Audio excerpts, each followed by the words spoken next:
இந்த திருநாவுக்கரசுன்ற நபர் வந்து அப்போவே அப்ஸ்கண்ட் ஆகிட்டு தான் ஒரு இதுவாக ரிலீஸ் பண்ணியிருக்கான். அந்த சபரிராஜன்ன்ற வந்து தான் வச்சிருக்கிற ஐஃபோனில் வந்து எல்லாத்தையுமே டெலீட் பண்ணியிருக்கான்.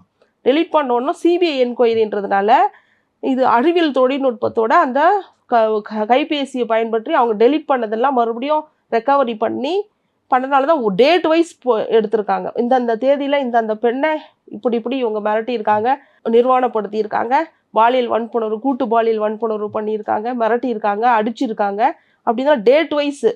ஸோ இது வந்து மிகவும் ஸ்ட்ராங்காக இருக்கிறதுனால மேல்முறையீடு இவங்க போவாங்க. எப்போவுமே குற்றவாளிகள் ஒரு ஆயுள் தண்டனையோ மரண தண்டனையும் எதுவும் விதித்தாலும் அவங்க வந்து அதை மேல்முறையீடு பண்ணலாம்.